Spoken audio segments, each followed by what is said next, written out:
Warning: the following program may contain material not be suitable for all audiences. Listener discretion is advised.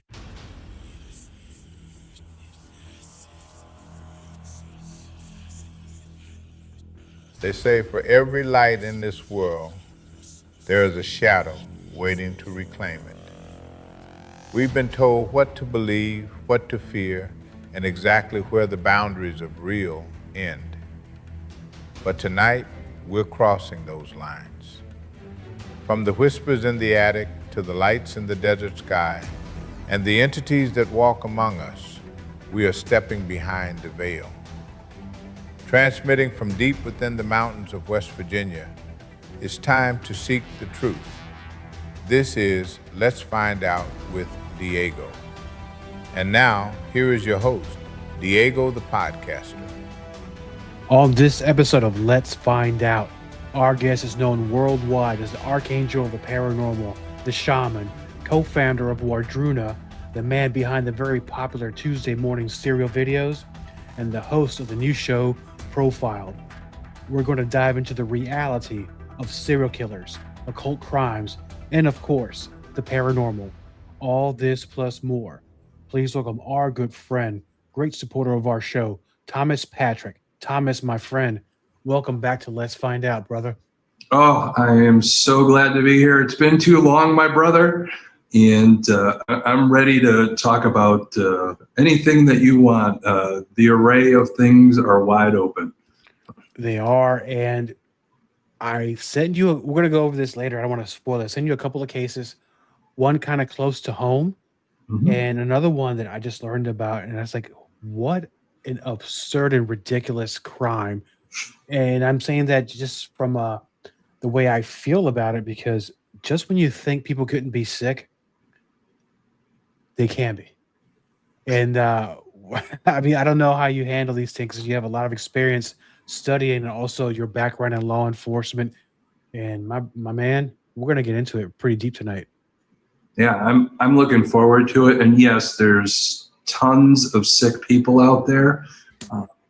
Unfortunately, for somebody like me, it doesn't faze me anymore, because if I show that it fazes me, then I give who's across the desk from me the upper hand. So I never want to do that. Right. And you're the right man for the job for what we're going to be talking about too on this episode of Let's Find Out. Now, I don't know where you find the time. You travel, you speak, you do your investigations. I know you write. You also put out videos, also very cool videos, because something about them, they're very small things in life that people have no idea the origins, where some phrases or some small historical facts that come from. And you covered a lot of that with Tuesday morning serials. And you also, now that you're in Ohio, you cover facts about Ohio. Now, for our friends and listeners who haven't seen the videos yet, what was the last video you recorded and what was it about?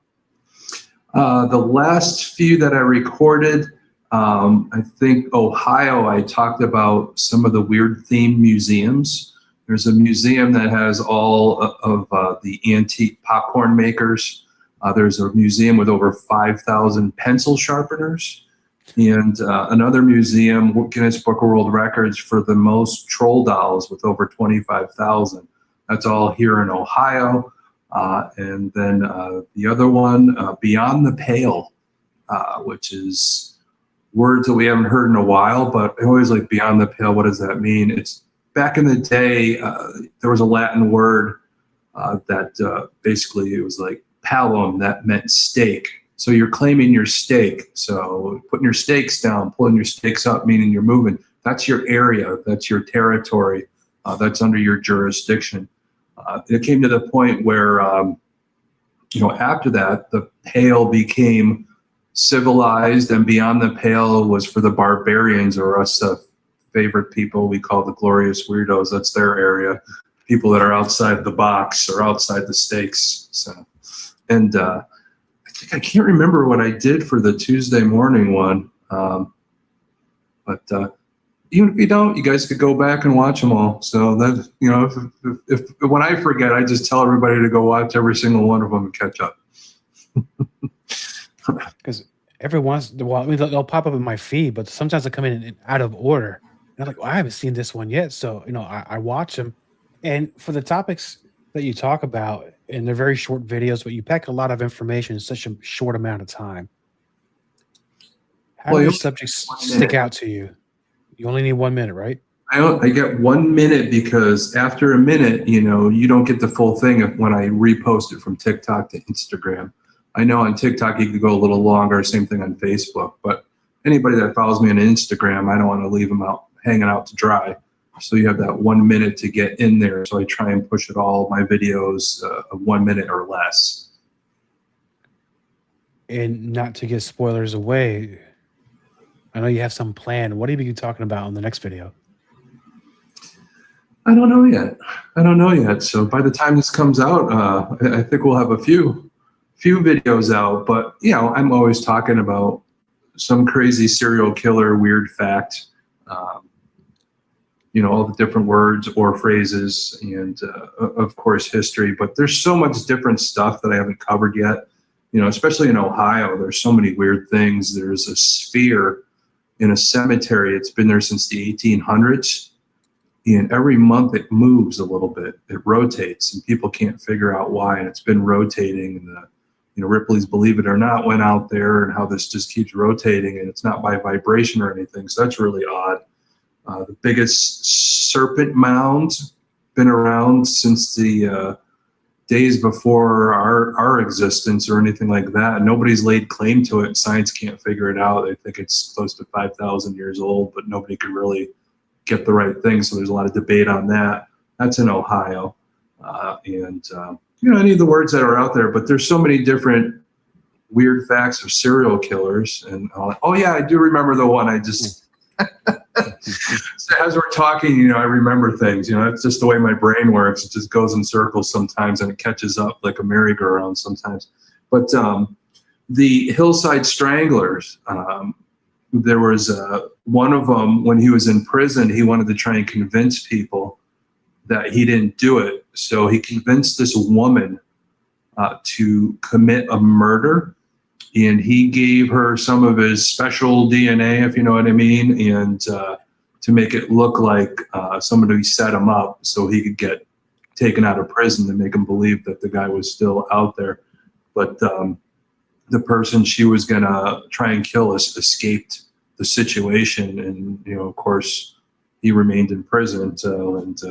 But that was a cool little thing that he tried to do. But there's always like those weird things that people try and do, and especially serial killers. They're always trying to manipulate you, get one over on you. So that's just another tactic. Yeah, and I would say some, because a lot of them actually do the hands-on, as they say, but some of them can just get people to do it for them. Oh yeah, that's another big thing, and that's what we're seeing a lot in this country now, with certain things. The Epstein Island, and how they got people to recruit people, and those types of things. And it's innocence. People follow innocence. They think, hey, there's nothing wrong here. Oh, I'll go help that person. They can't find their dog, or oh, that person's on crutches. Let me help them to their car. We all know how that worked out. It's the tactics that Ted Bundy would use.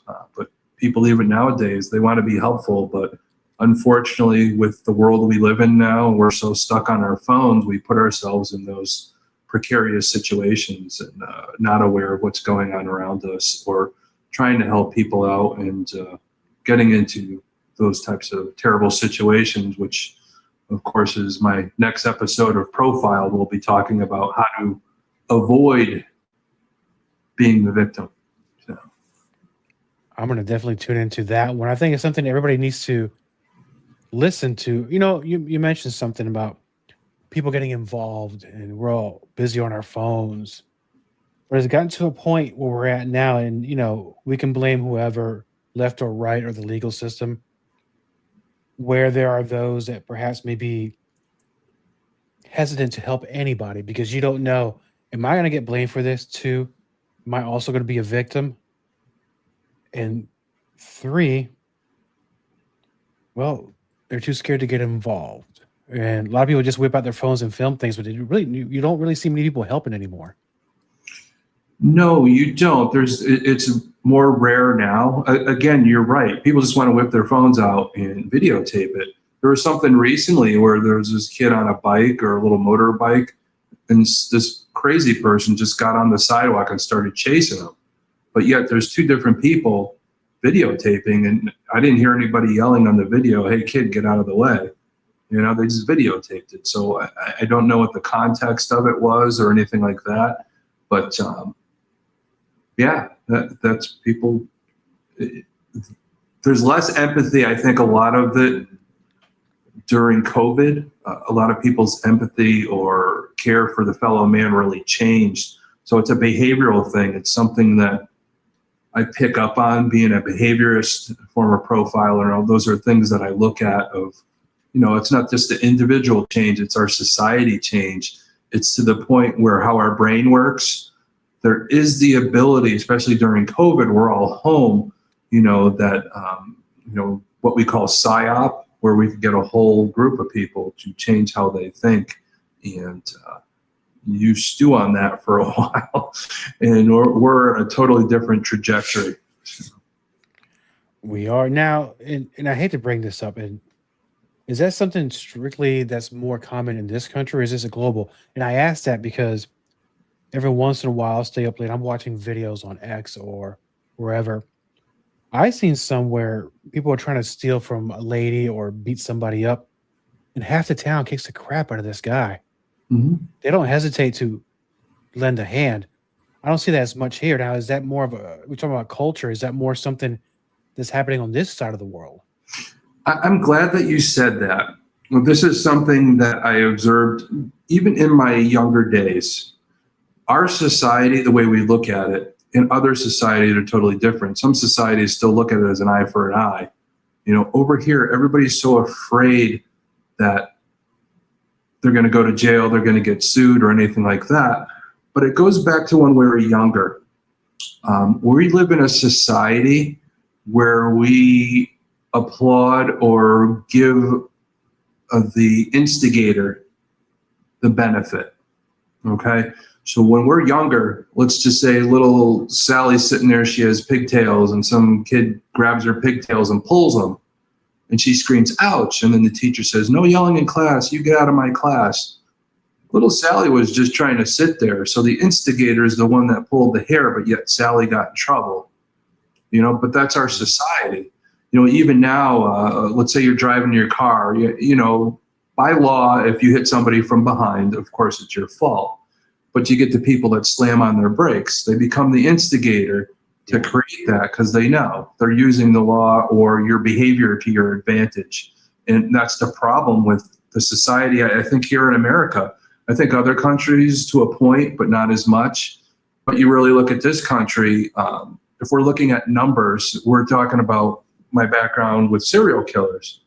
Do you realize the active cases that are the solved cases by number, over 70% of known serial cases are in the U.S.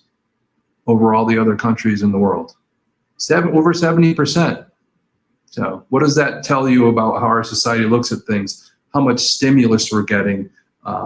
What's getting put into our food? There's so many different things that this perfect storm creates. I'm not even going to go into the conspiracy theories of children that were part of MK Ultra, and then they have kids, and then there's that attachment of that familiar DNA and epigenetics and those types of things, and how they're still influenced by that government type of program.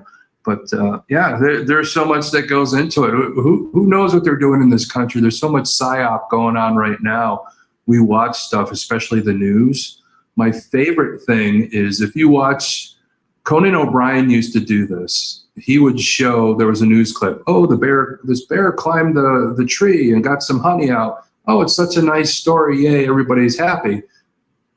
But there's over 50 stations talking about the same story. So he goes from each station from different states. It's almost like an Associated Press thing where everybody has this story, but everybody talks about it on the same day.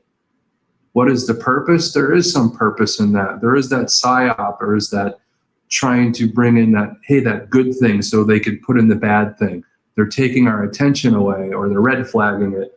So there is that behavioral side of things, and some of us that being the forensic psychology and how we look at things, and just CIA operatives and how they're able to know these things, or even a hypnotist and how he's going to hypnotize you, knowing things that you do and how we do as human beings and how we can control. And that's the scary part. Oh, you just touched on something right there. And that's why I tell people, when you talk to Thomas Patrick, he's the real deal. And I mean that with all the love, because this, I want to say a nanosecond after I thought the word MK Ultra, you mentioned MK Ultra. It was like you and I. To me. Well, I mean, as seen on television, 100%. And with these tactics, we're talking about like agencies that put out these tactics in society for the last several decades, and they get the results that they want. Changes in behavior, culture, even art. All these things are all in one big universe there. Mm-hmm. These same tactics, can anyone use them, or is there something? And I know we're jumping way ahead. We're talking about serial killers and people who manipulate. Where would they learn these things? Where would they learn these skills that they can get people to change their behavior and then start using this for nefarious reasons? Well, you can pretty much learn it anywhere. There's so much information nowadays. The information now that's out there, it's dangerous. But you really have to go. The thing is for me, I learned psychology, right? But I could learn everything that I want. But it's when you apply it is when it really comes into fruition. Learning from others as they apply. So they apply those skills and what we learn. But you have to know the people, and people in general. You know, there's the magicians and all that, like the amazing Kreskin, who would do the mind stuff with people. He just knew human nature. A lot of it, was it magical? Yes, it appears magical, but there's a purpose behind it. It's knowing human behavior and what they're going to do and how they're going to lean, in how they say things, how their eyes move. Like if he did a trick where he would tell him to hide something and he would find it somewhere in this big like building.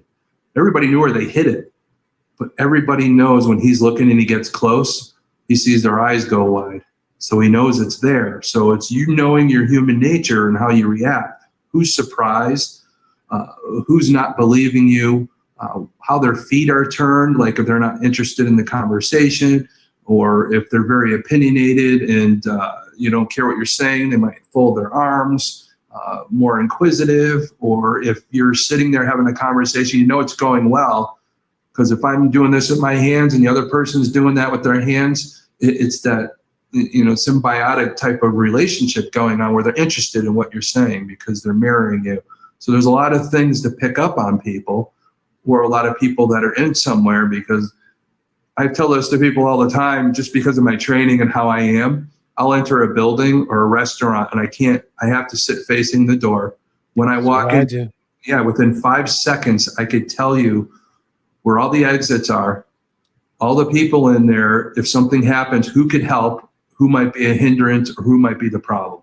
So, and just in a matter of seconds. And that's training, but it's also where I have this difficulty with my training. I also have my shamanism, where I pick up on those things, but also my traumas growing up as a kid and being more hypervigilant and those types of things and what I went through. So I put all three of those together. That's my perfect triangle, and why I do these things and how I pick up these things. So it's just a little different. Like I say, to be a good profiler or to be good at what you do, it comes with life experience. Like my partner, Stacia, has a lot of life experience. That's what makes her a good tarot card reader, because she can interpret more off of life experience. Just like as I profile my life experience, I could pick up on something that somebody else may not. That's why it takes a village or a team to be able to bring conclusion to maybe a certain case, and having those open opinions with each other and their life experience and how we could come to that conclusion. And you're talking straight to my heart when you're saying not being every restaurant I go to, I have to be facing a door.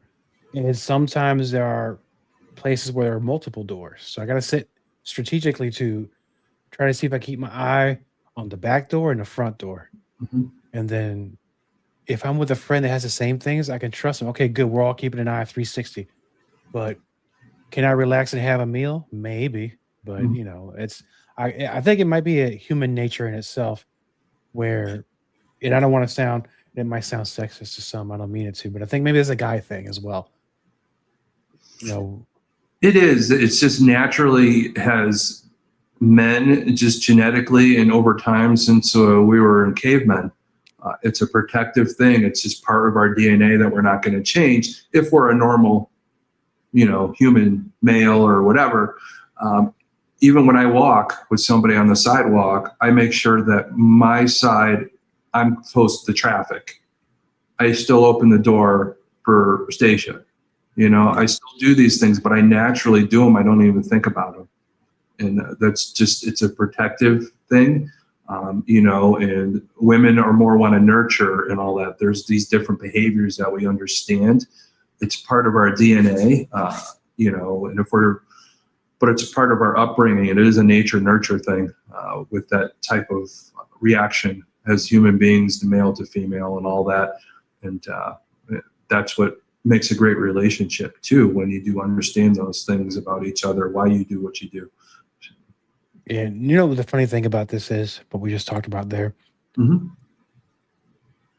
For me, like when I'm with my wife, you know, I'm on street side, I open the doors.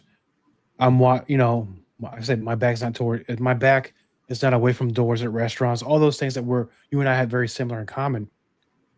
But to me there might be a couple times where I might slip, but I always feel like something's tugging me, making me move.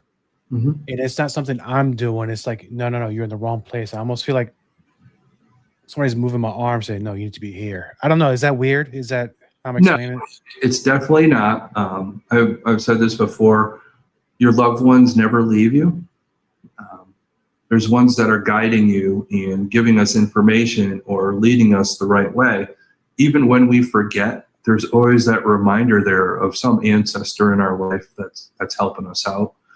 It's don't take that turn, take the left, don't take the right today. You don't understand why, but if we could trust our gut, and when we get that feeling and all that, a lot of time we avoid things. You know, that's the spiritual listening and all that. We are still human beings. We might, for me, for years, I didn't want to, you know, everybody, my spirit guides are coming through, and at the time I didn't understand what it was, and they said, you're a shaman, and I didn't want to listen.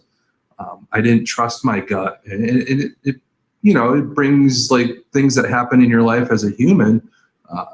It gets terrible at times. That we call it the shaman sickness, when you keep denying your calling or your purpose.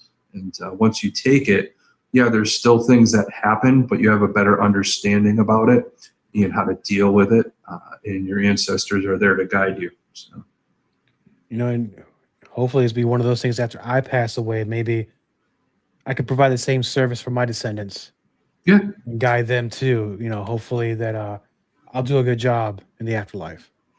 Raph, not without a doubt that you'll probably be one of the best spirit guides for somebody that's part of your family. Definitely. So.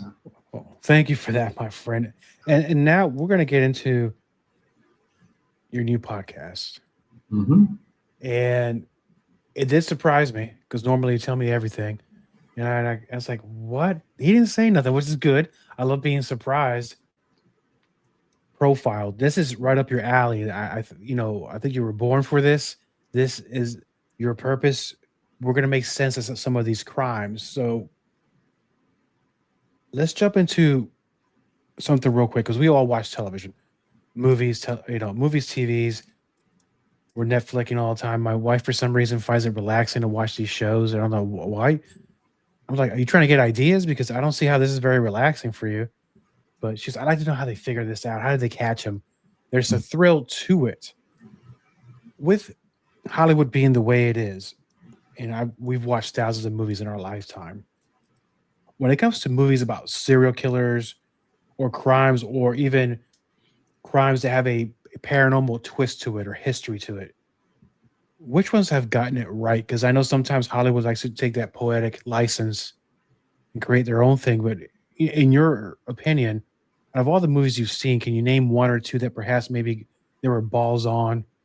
Right. There's a few. You just got to understand about me. Of course, I'm going to rip it apart. When you're in it and it's like, oh yeah, that's this, that, this. But entertainment purposes are close. Some of them that really draw off of real life serial killers to create a character. Case in point, one of my favorite of all time, and a lot of people love, is Silence of the Lambs.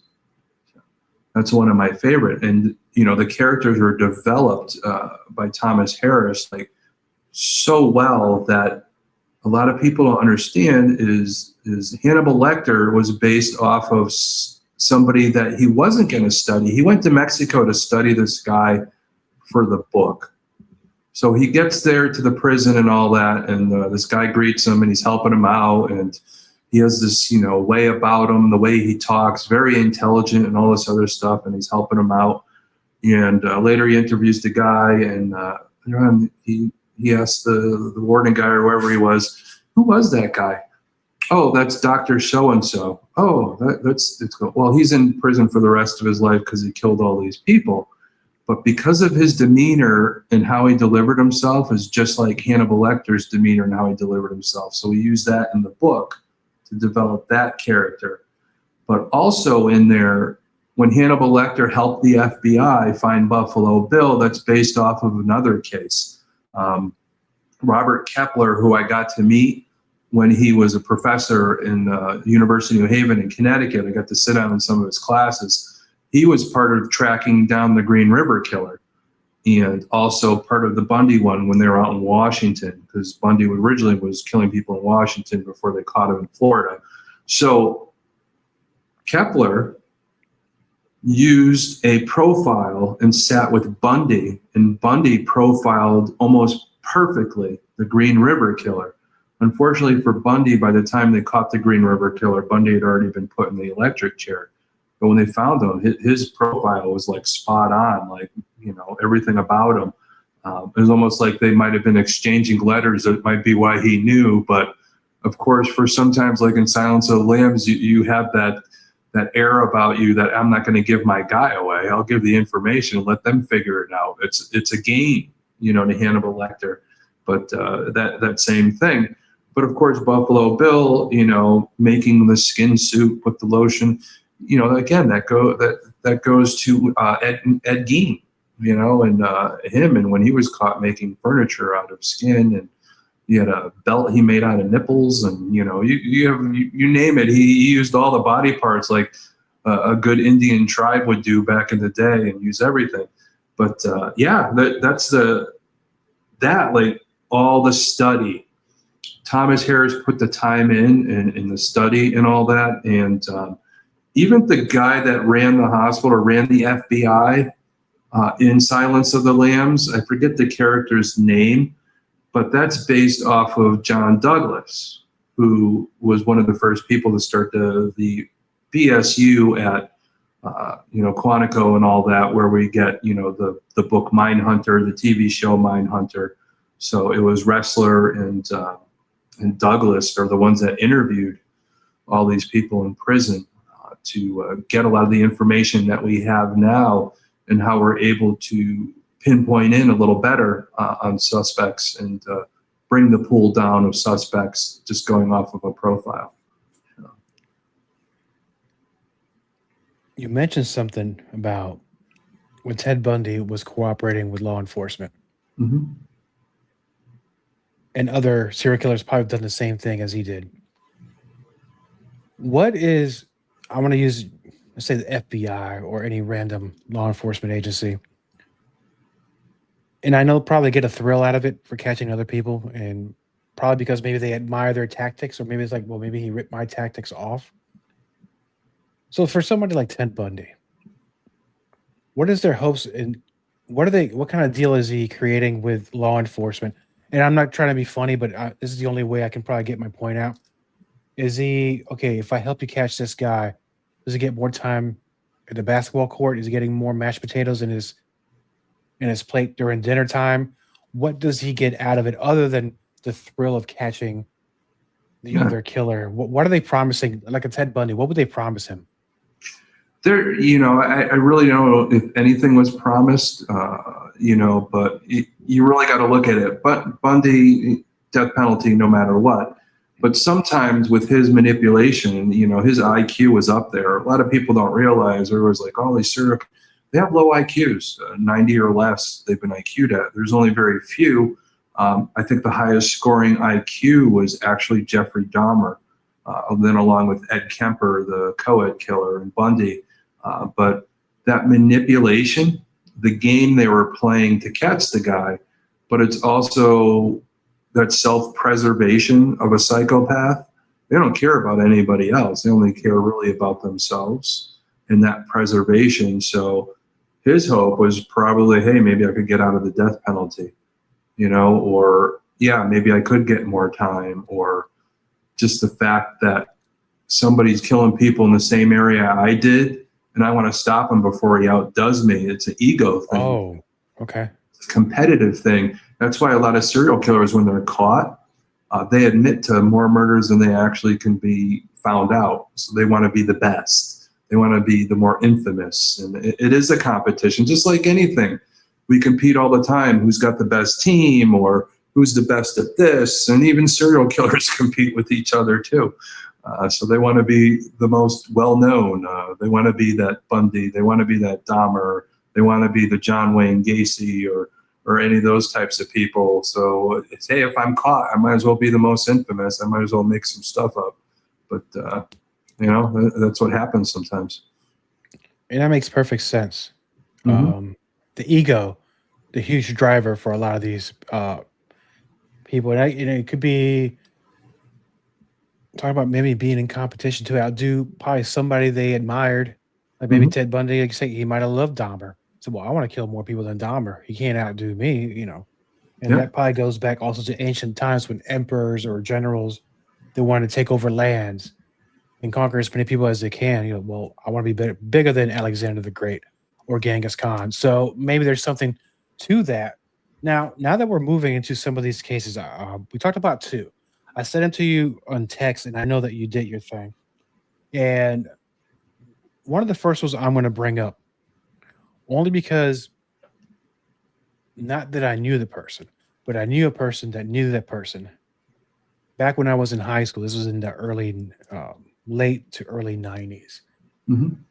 I had a friend at the time. She was actually trading letters, and we're not talking emails. We're talking about actual snail mail, where she was receiving correspondence from this. It was a young man, a kid, a teenager, and I'll divulge the name here in a second. So here's the thing that he did.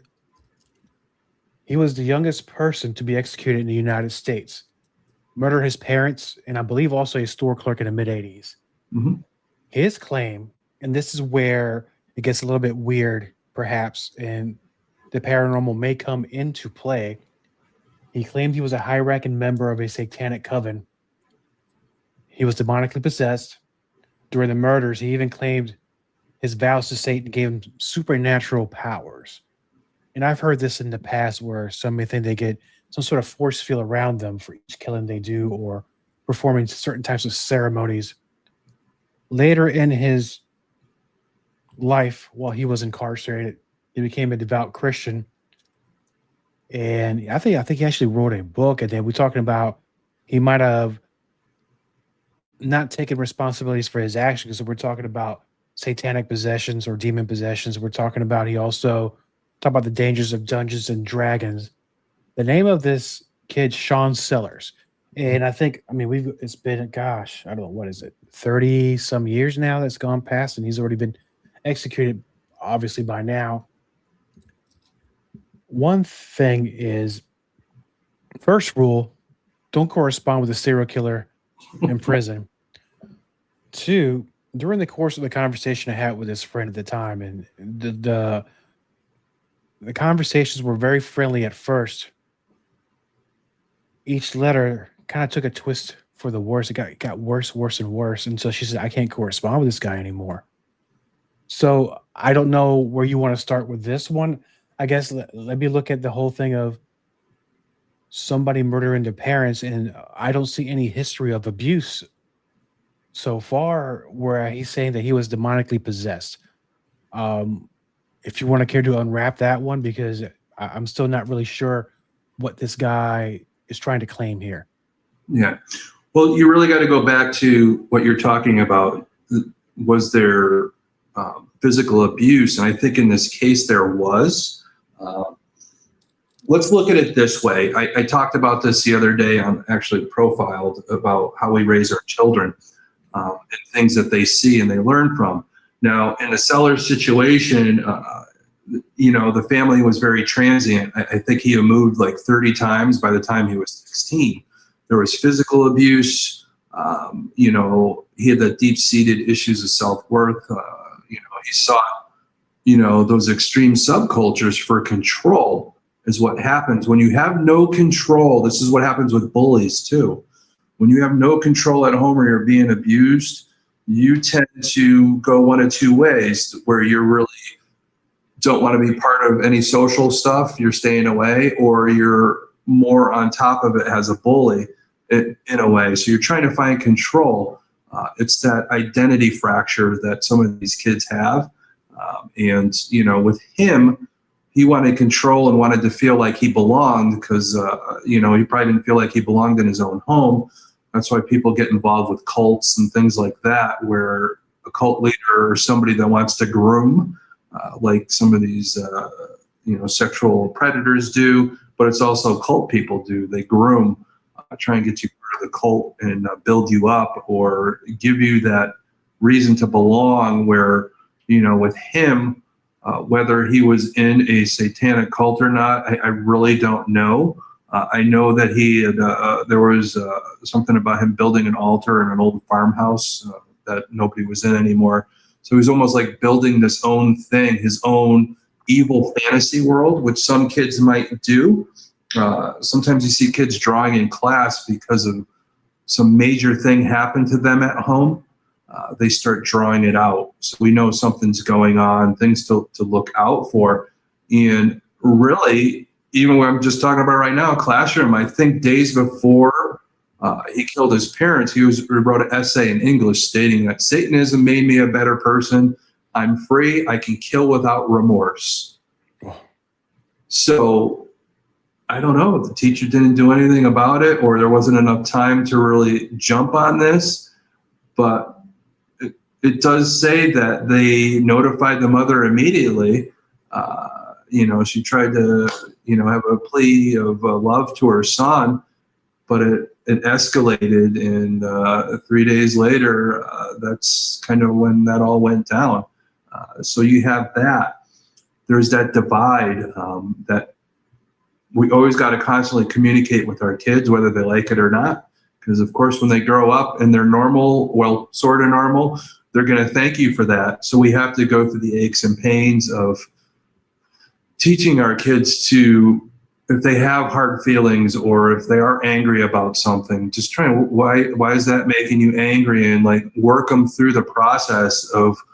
But so many parents, when their kids get mad and they just just go in your room and cry about it or something, it's just not that easy anymore. You and I grew up Generation X, which is when this was occurring at the time, it's mid-'80s, where, again, satanic panic was going on at the time. So there's those influences. Also, I think one of his lawyers tried to plead insanity or his influence playing Dungeons and Dragons. So that's, if a lot of people know at our age, that's the big case where they were blaming, satanic stuff on playing Dungeons and Dragons too at the time, because we're talking mid-'80s. Same time that they based the show Stranger Things on, which all the weird stuff happens and all that. And when, I don't want to date myself, but that's the era I grew up in. I was in high school at the time. just getting into high school, because I think it was 85, 86. Around there. And it's funny because for me, at the time this is all going on, is the same 85, 86 is when I met Ed and Lorraine Warren, and I started getting my building blocks to be who I am today.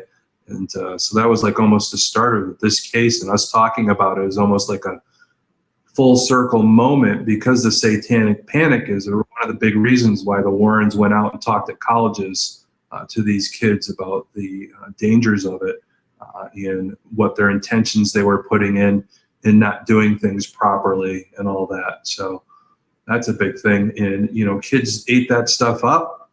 Kids like this, hey, I'm angry. Let me go do this. But then when something goes bad, let me blame it on this. All right. Let my lawyers blame it on this. Let everybody have the perception that, hey, I'm possessed. The thing is about possession, you can't just say you're possessed and then the next day you're not.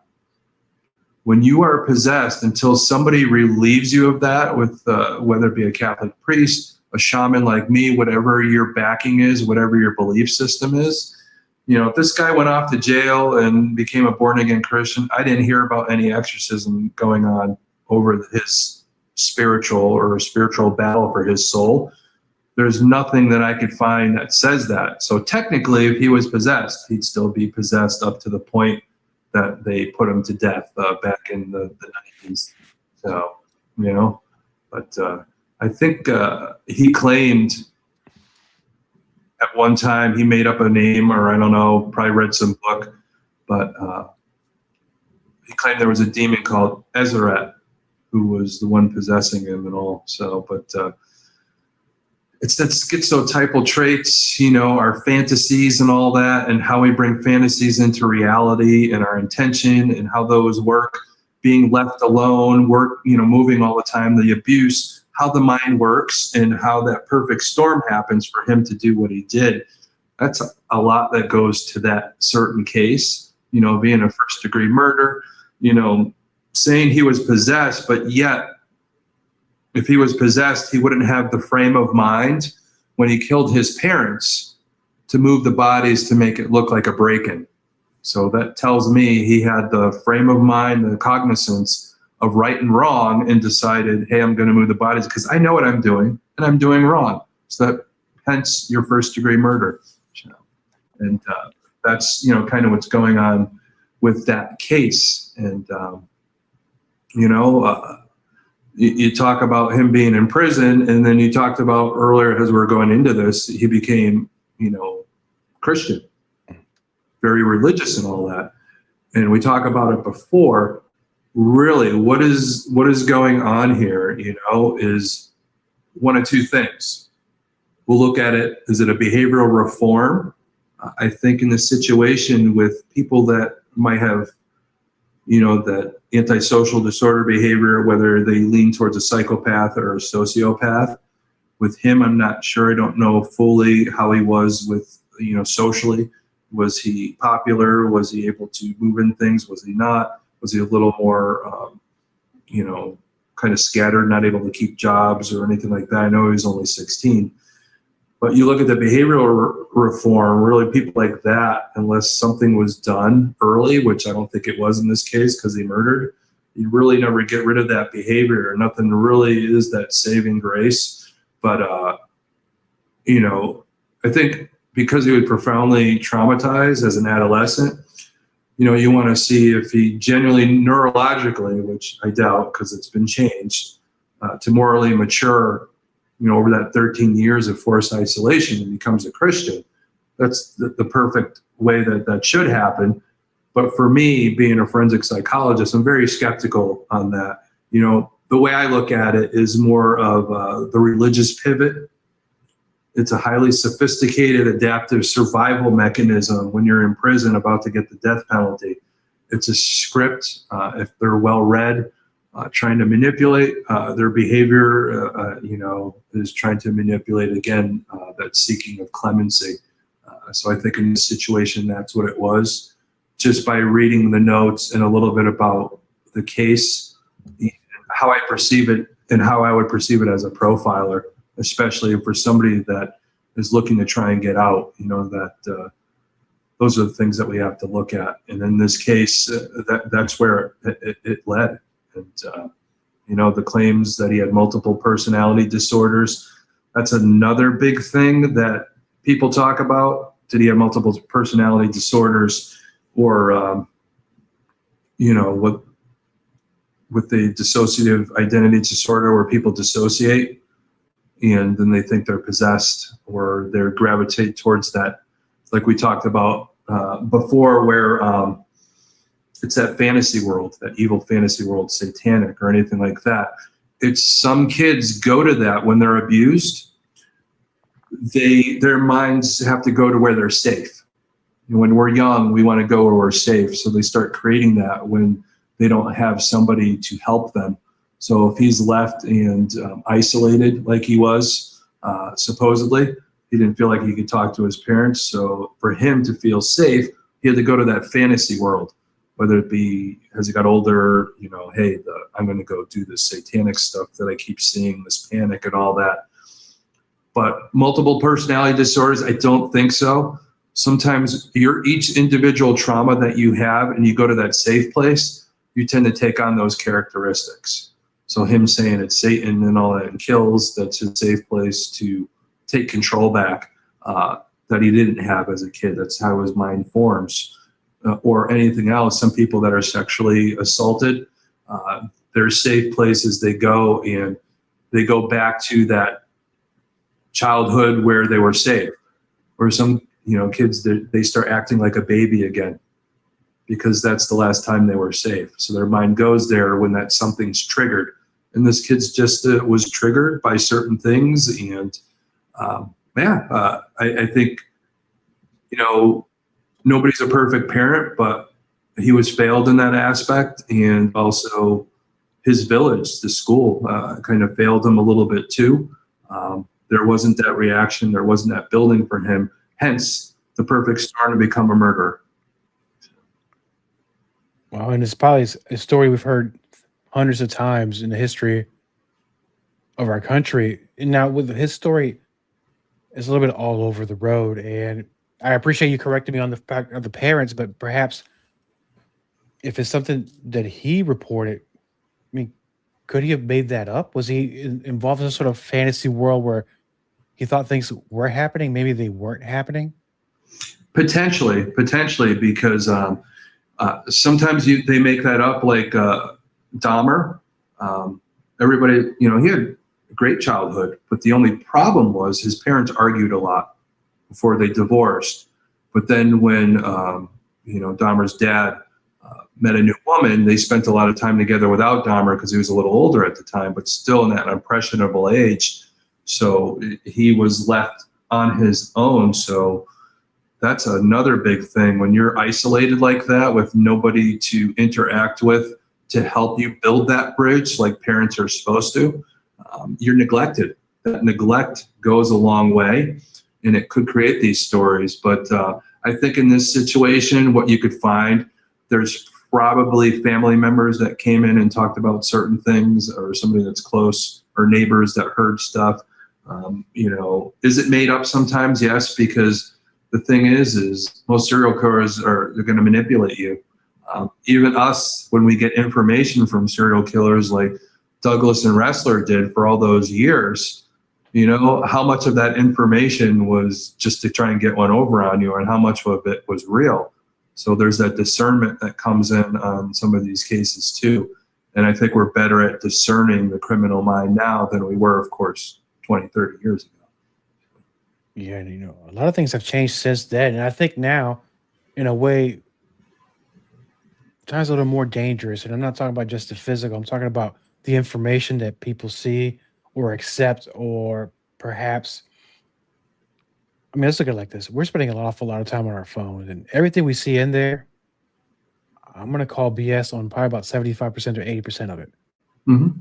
And there are some unfortunate people that are susceptible to believing these things, whether left, right, center. Even if you take the political part out of it, it could be anybody following a health guru, mm-hmm. or somebody who telling you how to fix your car. Next thing you know, you kind of really messed up your car. So you don't know what kind of information you're getting. So it's good to have, I guess, a good set of people to hang out with to be able to help and, maybe be a good role model for you, or it's definitely the parents, And I was an only child for a while, and I can say for certain that I created my own fantasy world sometimes to entertain myself. You didn't have any money, you have only a couple of action figures, you get lost in the fantasy, and then once you get to be an adult, it's kind of you look back and say, "Man, my imaginary friends are pretty badass."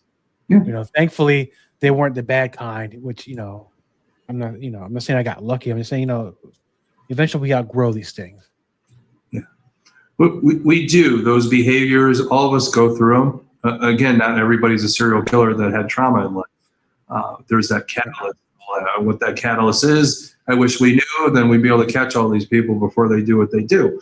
But the thing is we all go through it. But a lot of it is coping. Our parents teach us how to cope. Nobody's a perfect parent and all that. We all make our mistakes, but our parents are responsible, really, to keep us safe and to guide. That makes the best parent right there. To keep us safe. Safety is love and all that. It's a part of love that you show. And guidance is the part of love, because you're giving them what we call a love language. You're teaching them something that's going to help guide them. We talk about this with my group, Wardruna, the healing group. Stacia had this thing, it's called love language. Some of the most abused people that come to see us, they're abused their whole life. They don't remember anything good about their parents. And they have hate, and they're going down the wrong path.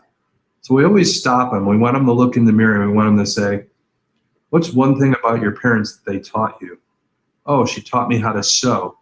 So with that sewing, you learn how to sew your pants, so there was less problems in your life, because then you could fix your pants. You don't have to buy a new pair. That's your parents' love language. That's the only thing they knew at the time. Through all the abuse and all other stuff, they took the time and love to show you how to sew your pants. So people forget that. They only want to pinpoint in on the negative things. And that's why as kids develop into adulthood, that's so much hate and what they went through, and that misunderstanding of what that is. Yes, we're all going to go through it, but there's two things that you're going to face in life.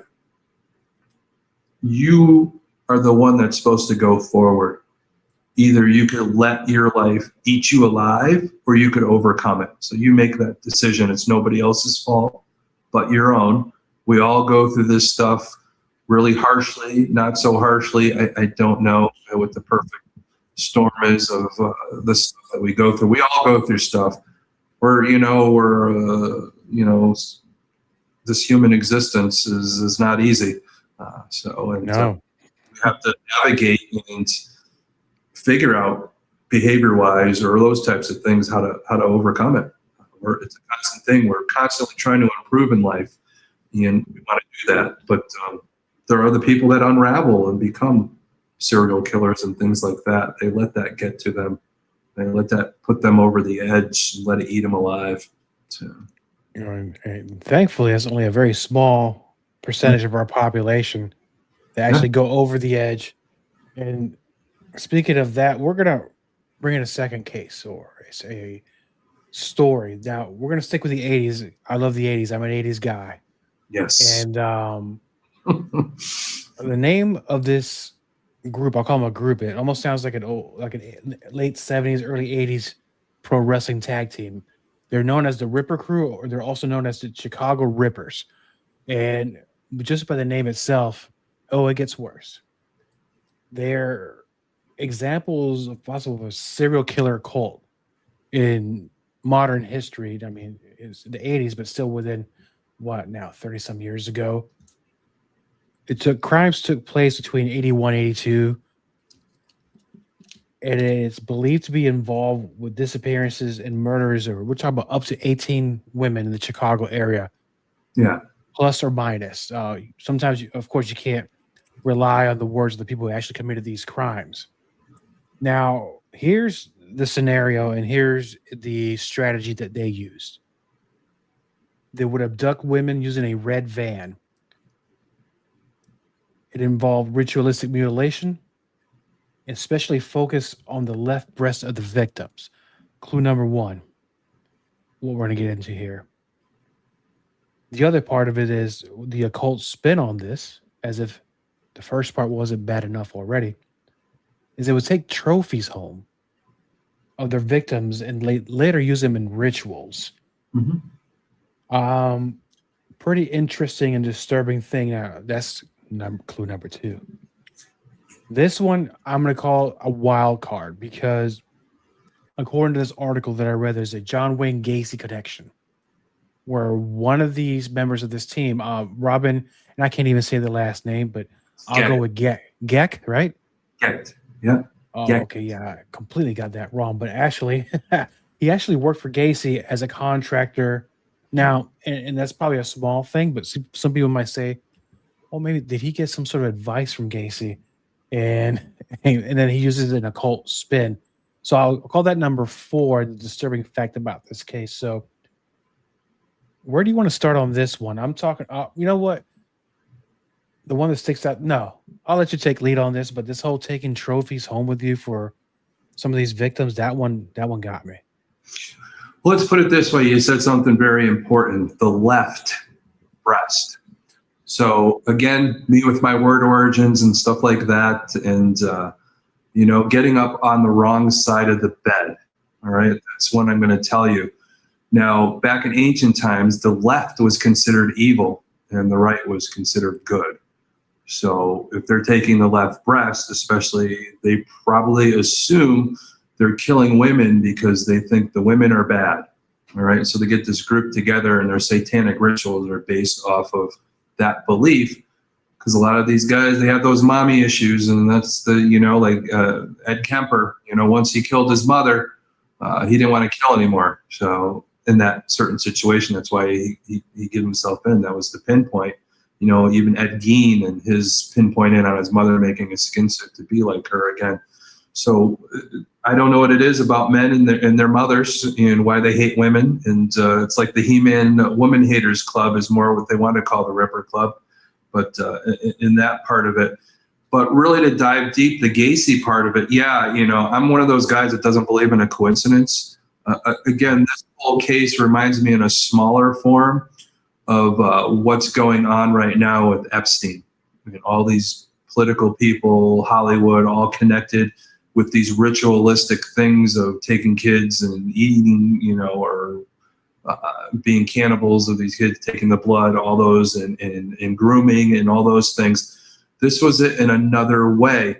Have you ever heard of the Delta Project? Shamefully, no. It sounds familiar, but I don't know the guts about it. Okay, this is another part of this whole case, because the Delta Project's out of Chicago. There's this John David Norman.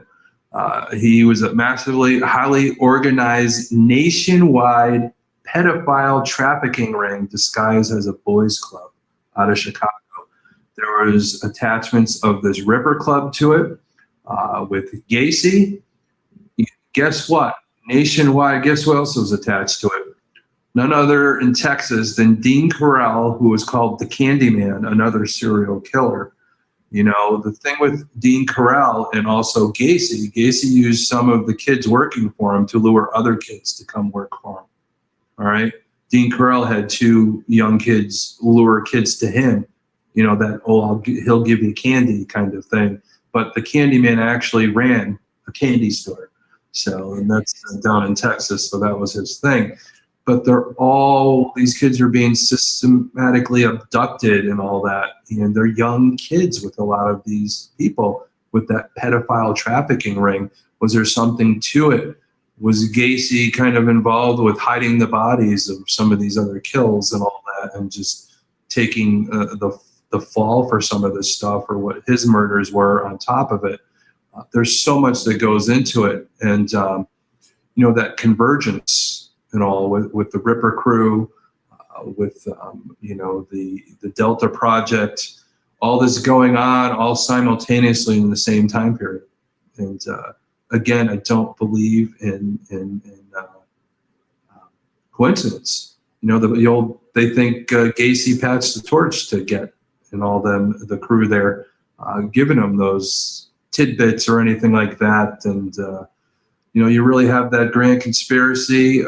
You have John David Norman, right? The Delta Project, hence John Wayne Gacy, Dean Carell, the Candyman.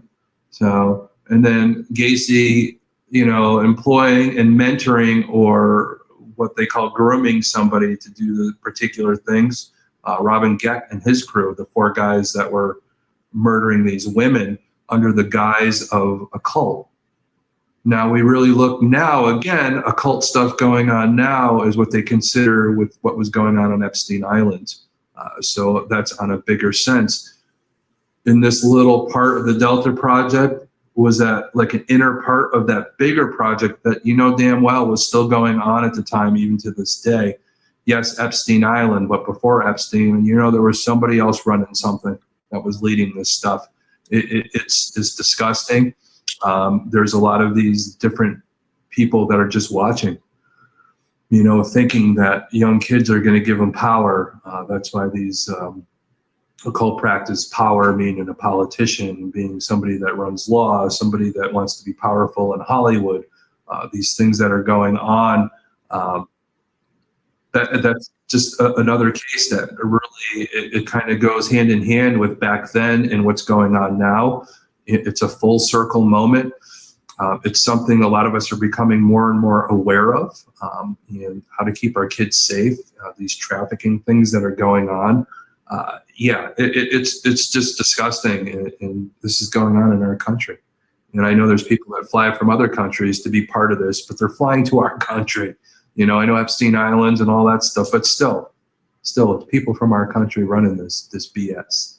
And again, hence, over 70% of known serial killer cases in the world are here in the U.S.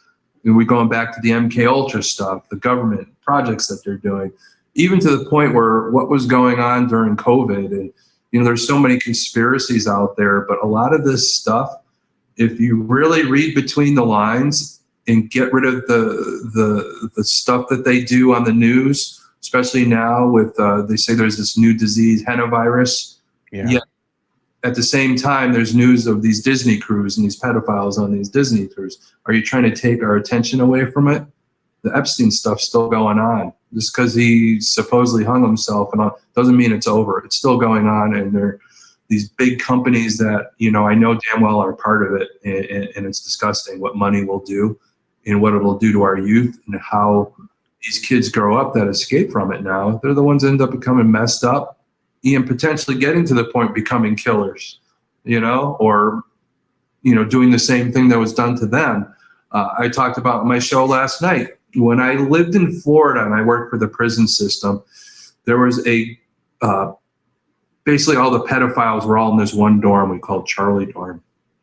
And one of the inmates that cleaned my office, he always seemed like a nice guy, but it's like pedophilia, that disgusts me. But I moved back to Connecticut, and I had a friend that was in the hospital and they were getting some surgery done, so I'm kind of waiting around. I go outside and they had the newspaper thing where you could pull the newspaper out, and they show, the picture in there to see if you want the newspaper. There's a headline in there. There's a picture of the guy that used to clean my office down in Florida. Now I'm up in Connecticut. I'm like, what the hell is this? Of course, you're going to be shocked and surprised. So, me, I buy the paper and I'm reading. Well, there's a thing called the Interstate Commerce Act. So when you are of a higher position, or it's made a lot of news, or you're part of law enforcement, to avoid a situation, they send you to another state to serve your time, which I think happened with him because he was in charge of kids that just got out of juvie to make sure that they were meeting their expectations and all that. So juvenile detention or those. But he had molested over 100 kids. That's why he was in prison. So now years later, the reason why he was on the front of the cover is because some of these kids are now molesting kids because that's what they learned at the young age, and they're blaming him for it. So that's why he came back into the news. Hey, the reason why I'm doing this is because this is what's done to me. So this ruined my mind. So now this is what I'm doing. That's the problem with our country. These people do this stuff. They groom these kids, and you have your things like this. The Ripper and all that, and they learn from somebody potentially from Gacy, and you got this whole other pedophile ring, and nationwide you got this stuff going on. You know, we could go on all night talking about this, but there's always some catalyst. There's that tangled web that we weave and all that, and these people are weaving it and all that. Sometimes you just have to take your hand and just rip the web down and let them know that, hey, we see you, and sooner or later, little by little, we're going to track you down. And I think there's some efforts right now. I think, what was it? A few months ago, they found like 3,600 children or 3,000 children that were missing. Yeah. So, And I think, you know, not to get political, I think this was when Bongino wasn't the deputy of the FBI? I think during that time, I think they found a bunch of kids that were well, they're finding trafficked. Yeah. a lot of these kids, and the problem is when they find them, it doesn't make the news because it's not part of the bigger people's agenda. So these big, powerful people don't want that to make the news. It's going on all the time. It's people like us that, you know, you read between the lines, and some things that you hear, especially nowadays having like Facebook, there's going to be somebody that talks about it. But then the big companies are going to want to say, hey, that's fake news. Yeah. You know? Yeah. Where, to be real, you really have to discern what you're seeing online. There is truth to a lot of it, or they're going to see you're just a conspiracy theorist. A lot of these conspiracy people that thought you were nuts 20 years ago, and now it's coming to fruition. You know, there's a time and place for everything. There's truth in everything. You know, there's the big lie, but then there's the underlying truth that we need to discern and find. I think, you know, with the information now, I think really that's where the mistake is. If you have the presence of mind, or to be able to read, or for somebody like me being a behaviorist, those are the things that I see. You know, I always worry about those things. I walk down the street, somebody's, God forbid, you know, want to take me out because they feel like I know too much or anything like that. I don't bother with anybody, you know. But I'll tell you this: I do see you. So I do see you and all that, and don't interfere in my life, because then, you know, I'm going to let you know. But that's the type of person I am. And, you know, it takes a lot of people to take this type of thing down. And I hope our country really wakens up to this type of stuff that's going on behind our back. So. And interesting, though. I think more and more people are paying attention. And I think as a society, we're like, why is it still going on? And I misspoke earlier. It was deputy director of the FBI. And that's as political as I'm going to get. But yeah, me too. I don't find it. Sometimes the names get lost in the sauce. As long as they're doing their job, I'm a happy man. I don't care who's doing it. Now, let's look at this, because we're talking about ritual killings. We're talking about the occult, supernatural, paranormal. Let's bring this up. Because if we're talking about this country being a magnet for this sort of behavior, these crime syndicates, right? Is there something drawing? And I'm not just talking about because of the money. Of course, there's money, there's drugs, there's wealth, there's money to be made in this sort of sick behavior somehow. Whether it's a killing, whether it's the trafficking, or whatever it comes with it. What, in your opinion, what spirit do you think might be behind something like this? Because it always seems that in order for going through that to civilizations, it's not normally that a strong person gets murdered or killed so easily. They always go after what they perceive to be the most harmless, which would be a child and perhaps a female. My experience and what I've read, and not that I was there or seen, but as far as what I've studied, different cultures have practiced some sort of ritual sacrifice that usually involves a child or a female to satisfy the hunger or a demon or a spirit. What could possibly be behind this, but why is it concentrated here in this side of the world? I don't understand the connection. One would think it would happen in the Middle East or in Europe or in Asia, but what is it about the United States? There's some truth behind, you know, hey, we live in this country. whatever, we're brainwashed to think we're the greatest country. Of course, there's no such thing as that. Wherever you live, and if you're happy, that's the greatest country. So it doesn't matter. It's on an individual thing. But really, there's some truth behind it. They used to call us the Great Satan, the U.S., the Great Satan. There's so many things that are out there, almost like to the point where if you go into biblical times, there's so much stuff and information and crazy things and trafficking and all that. It's almost like a Sodom and Gomorrah going on right now in our country.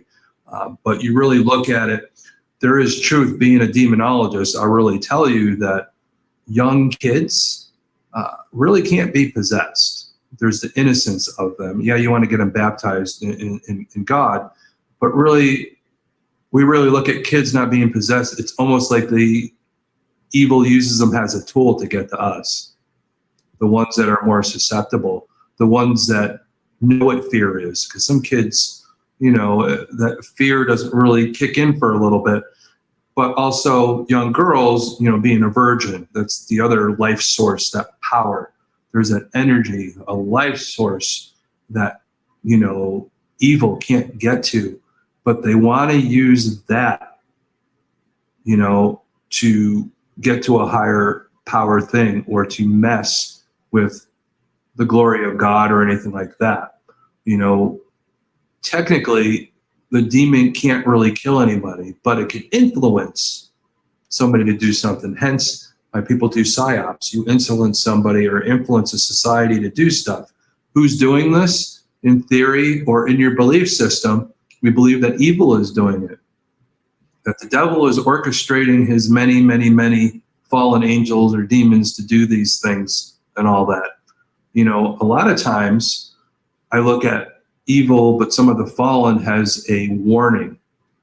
They come to us as a warning. Hey, you got to stop this. This influence is going on, but you have to discern what you're dealing with. And in this situation, really, there's that ultimate evil. It's all around us. It's watching the people that do good. When they see a group doing good, like somebody like myself, like Wardruna and what we're doing, we got people that come at us all the time. It's that evil constantly coming at you. They don't want you to do good because they want to keep doing this bad stuff and try and hide it away and be in that power to get us to think differently. But it's that blood sacrifice. It's the young they want to eat, they want to consume because it's innocent. Or the woman, it's a virgin. It's that energy to make them maybe feel young or powerful. And that's, I think, what our society, but a reason why it happens a lot in the US is because there's so much information going on. There's so much power struggle. There's so much the way our kids are brought up and taught in school and what we learn, that psyop on top of it. There's so much information. Does this happen in other countries? Yes, in a way, but it's a different cultural approach to it. Ours is just more prevalent and what's going on.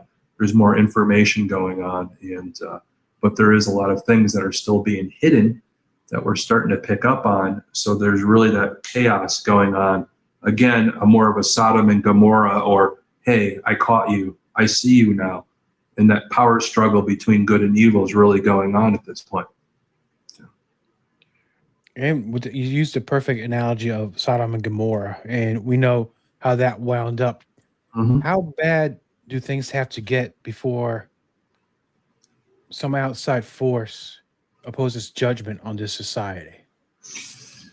Really, I think here in the U.S., I really believe that, let's say this hentavirus or whatever is going on, I will tell you, people are calling BS right now. And behavior-wise, some of the way people are, there's going to be enough people that are going to say, yeah, F you, to the point where our own country could, another civil war could break out. It's going to be that power struggle. It's going to let you guys are all full of you know what, and we're not going to listen anymore, and we're going to take our power back. That's really what's going to implode everything. I don't think it's going to be a meteor coming from another place to blow us up like the dinosaurs or whatever happens. Sometimes, yes, that could happen. Could there be a spiritual death? Yeah, that could happen too. And can we rise above that? Yes. There is a change going on. We're coming out of into the age of Aquarius and those, whatever people don't want to get too far off with horoscopes and those types of things, where we come out of that age of the Pisces age where it was more male dominated. You're coming into more of the goddess stuff of the Aquarius. So there's more of that even matched thing where there's going to be more emotion to it. And I think people are going to become more emotional with what's going on. It's just not going to be, this is the way it is. Nobody's going to take it's the way it is anymore. People are going to start fighting back, and it's going to be more of an emotional comeback than anything. Could we implode ourselves? Yes. Hopefully it goes the right way and people take in that and we get back whatever. I don't know, was our country ever great? Again, like you said, Diego, as long as they're doing and I feel good about myself, it is an individual thing. If I feel individually good, then I'm good. You get enough people to feel individually good, that's good. Because the only thing that you can control is the thing that's looking back at you in the mirror. So if we get enough people that like what they see in the mirror, then the rest of that energy will follow. And that's what we're hoping changes. So. That's well said, because I think a lot of the things that are invented to help us or make us feel better, I think just make us feel worse. Mm-hmm. I don't know, we're doing it to ourselves. And just like you said, the Wardruna or the type of work that you're doing, you're trying to do a work of good and help people. And that usually gets the attention of people who's like, well, you're not doing it right. Well, that's not how I would do it. I think you guys are phony. That's how you know you're doing good. Mm-hmm. So, and I wouldn't want to be in your shoes because I would constantly be upset and going, oh, yeah, buddy, this and that. But I know how you handle things, and you're all doing a great job with Wardruna. And man, oh, man, I'll tell you what, I know spiritually, super strong man. I know those arrows are coming at you and they're bouncing off, but sometimes they hurt. But I know you, man. So, and the reason I say that is because you're putting a lot of miles on the car. You're going out there. You're very busy. So you're spreading the word of Wardruna out there. So you got my respect. It is. It really comes down to this. It's simplifying things. It's knowing we're all going through the same stuff. All right. Again, life experience. Does my life experience give you a different trajectory to heal? Wardruna is made up of some of the best in the field. They all have their own businesses. They all do their own thing, but it's a Rolodex. It's me knowing that if I'm talking to somebody and let's say they're a military vet, I don't know that much because I was never in the military. I might have another psychic medium that was in the military that might be able to get a better message to them because of that familiarity. So we switch them off. We don't have the ego to say, well, this is my customer, or this is my client. No, we find out what they need and we run them through our process of Wardruna. In the field that we're in, we could be in any field. People need healing of all walks of life. Yes, we just happen to be part of the paranormal. But again, a lot with the paranormal is a lot of that trauma that's going on. A lot of people get involved in the paranormal because they're chasing their own demons. They want answers they don't understand. So they do these things. So, us being around that, we see that, we give them that outlet if they do want those answers, but in a different way where it's maybe a little healthier than trying to chase a demon and say everything's a demon. The demons are within us, and we talked about this before when I first came on your show, a few years ago. Your demons are your familiar demons. Your battle with alcohol, your battle with your trauma, your ancestral stuff that's latched onto you with epigenetics, and it keeps happening over and over again. Breaking that chain, the alcoholic, putting a name to it. It's the same thing where priests, when they battle a demon, they want to get, what is your name? Once they have that thing's name, they have power over it. That's why people that are alcoholics step in front and say, I'm an alcoholic. They put a name to it and all that. And that's what takes that trauma away. And we work on people one person at a time sometimes, but we go and we talk to all these groups. We give them that the ability, especially with a home case, because I've been doing thousands of home cases. You know, a home case to me, I could get on the phone and solve it in 5 minutes, don't have to go there. It's still considered a case. So when I say thousands, people are like, when do you have the time to do that? No, you know, it could be 10 minutes there. You give somebody the right words, but to discern what to say to a person to help them through that situation.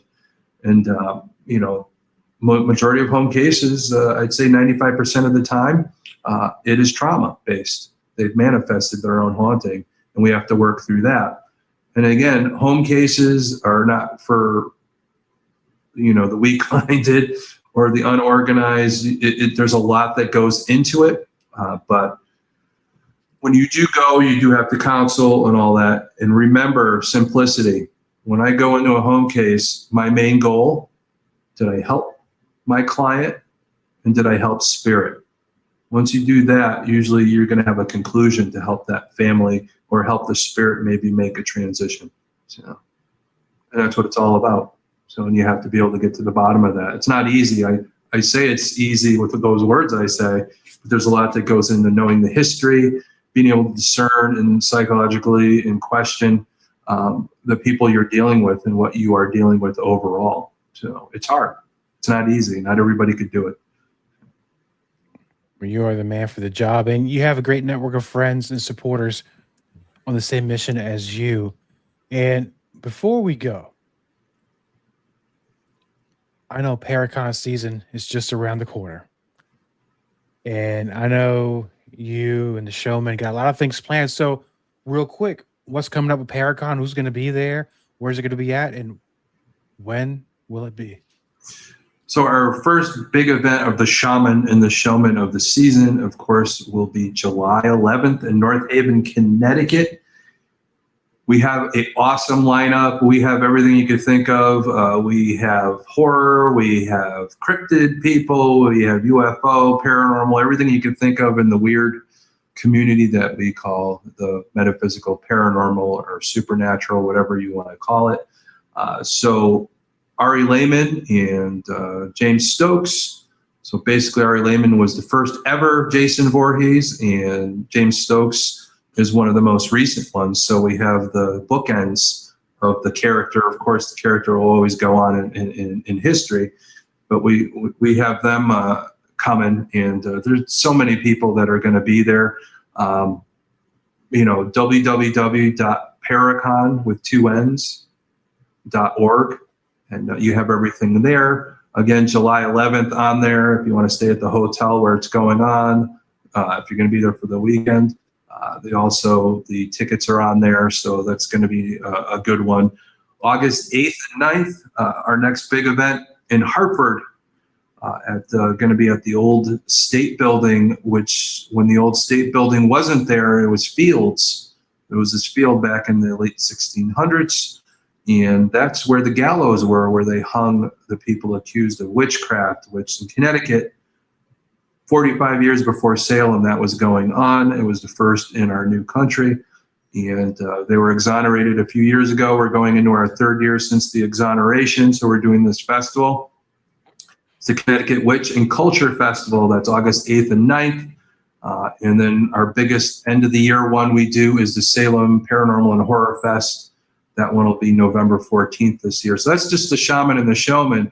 But the Wardruna crew, we're going to be everywhere. And all the places that Station I can't be, somebody in our group will be there talking about Wardruna. So we're covering the whole gamut of the country.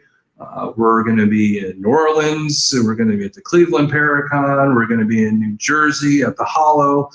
We're going to be at the Underworld Culture Con in Scranton, Pennsylvania. We're going to be at the Gettysburg Bash, you know, all the stuff going on with the Shaman and the Showman. Haunted Hillview Manor in Newcastle, Pennsylvania will be there quite a bit. That's like our home away from home place, which is right near us, pretty close to Cleveland where we are. But yeah, we're all over the place. I think we got about 19, 20 events during the spooky season. So those miles are going to keep going on the car. We're going to keep bringing message. We're going to keep giving people, you know, a way to heal and show them that there's a different way of approaching, whether it be the paranormal or just getting through life and psychology of it. So I'm excited about what we have in store and getting the word out. I'm excited for all of you, and I know that I'm going to cross the roads with you here in July, not too far from where I'm at. So it'll be our first time meeting in person. I've known you now for about close to 3 years, and it's always been here on the shows and through our common friends. But yeah, I'm looking forward to meeting you and your network. And equally as important, before I go, because I would feel like I would failed as a host for our good friends, the listeners of Let's Find Out, they want to tune into your new show, Profile. Where can they watch? So Profiled is on every Thursday, as long as like this, like not this one that we just did before this. I had a family member pass away, so they had to run a repeat. But it's always good to rewatch them because I'm teaching people the art of profiling and what to look out for in all aspects. But Profiled is on every Thursday at 8 p.m. Eastern Standard Time. You can see it live on YouTube and Facebook through the All Access Network Television. So that's what you pull up. Make sure you subscribe to them on YouTube, and you can be able to watch the show. Of course, there's so many different people that post it on Facebook. So anybody go on me. I suck at all this stuff, so I don't know how to pull it up and carry it on my own channel. But, you know, the producer of the show, her name is Gwen Johns. You could go to her site, and it goes live through her site, or the head of All Access Network Television, Letriana Brown. You could go to hers and pick it up, or of course, All Access Network Television on Facebook. It carries also. So. Awesome, man. And I know you do a great job on the show. We can learn so much from you. All the disturbing but fun facts that you bring out. And my friend, thank you for coming back on Let's Find Out. It's been a while since I've talked to you, and I look forward to seeing you in July, my friend. That is going to be fantastic. I'm looking forward to it. Maybe you could give me like a pile driver, like your old wrestling days. Or a little bear hug action. There you go. So that might last because we're a little older now. I don't think our bodies would put up with that in the old Gettysburg battlefield bash. So I'll tell you what, I got 2 months to train, so one or the other will happen. I'll probably you won't see it coming. I don't know if I could still take a fall like I used to, but who knows? Me neither, man. Hey, man. Love you, man. Thank you for coming on the show again. Thanks, my brother. We'll talk soon. Copyright Diego the Podcaster. All content for Let's Find Out is the property of Diego the Podcaster and is served directly from our servers with no modification, redirects, or rehosting. All celebrity impersonators are paid performers. The impersonated celebrities do not endorse or promote any views or opinions expressed by our guests, Diego the Podcaster, or Let's Find Out. The information shared on Let's Find Out with Diego is provided on an as-is basis, with no guarantees of completeness, accuracy, usefulness, or timeliness.